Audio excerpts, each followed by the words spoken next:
السلام علیکم دوست عزیز، خوش آمدین به چینل ستاری کیچن. خدا کند که جور و صحتمند باشین و روزهای خوب و خوش را سپری کنین. دوست عزیز، امروز میخوایم که سیمیان آماده بسازم که خیلی یک سیمیان خوشمزه هست که من ضرورت دارم به یک قاشق نانخوری مسکه و پسته بادام فقط به 2 دقیقه سرخ میکنم. البته اندازهش هر رقم که خودتون دوست داشتین، هر قدر که دوست داشتین میتونین اضافه کنین. خب بعد از 2 دقیقه من ایره دوباره از دیگه یک ظرف میگیرم و یک قاشق نانخوری مسکه اضافه میکنم همراه با 90 گرم سیمیان. البته سیمیان 2 رقم است. این سیمیان باید به این شکل نرمتر باشه. شکل دیگهش که از بسیار زیاد سخت است، او شکلش هم ما آماده کردیم و هم خیلی خوشمزه میه. ای هم خوشمزه میه که ایره ما به مدت 2 دقیقه سرخ میکنم.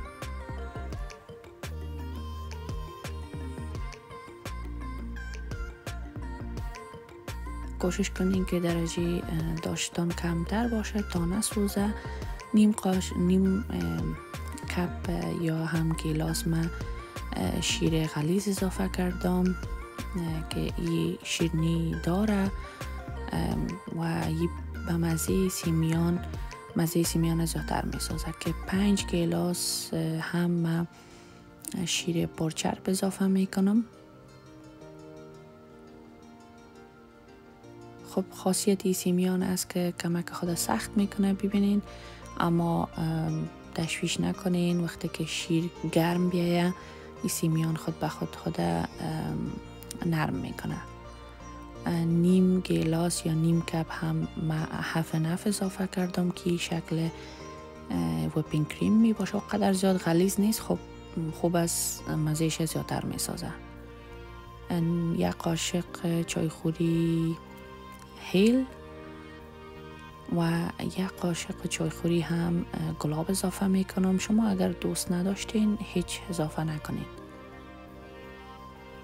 و 80 گرم هم بوره اضافه کردم که از نیم گیلاس کمتر میایم، از 1 گیلاس کمتر میبخشین.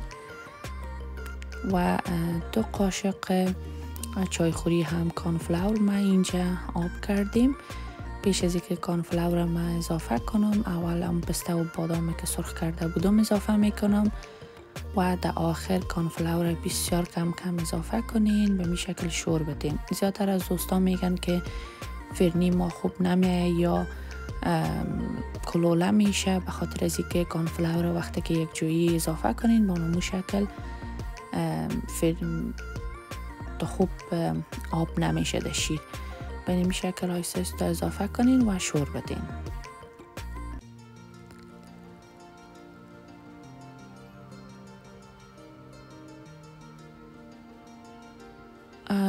البته نرمیش به می اندازه باشه، چون ای که سرد شد دیگه هم خود سخت می سازه.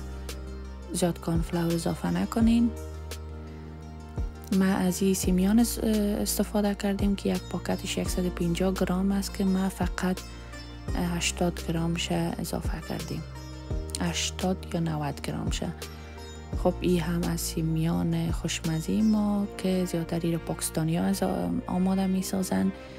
امید که از این ویدیو خوشتان آمده باشه. اگر خوشتان آمد لایک کنین، سابسکرایب کنین و همراه با دوستانتان این ویدیو را شریک بسازین.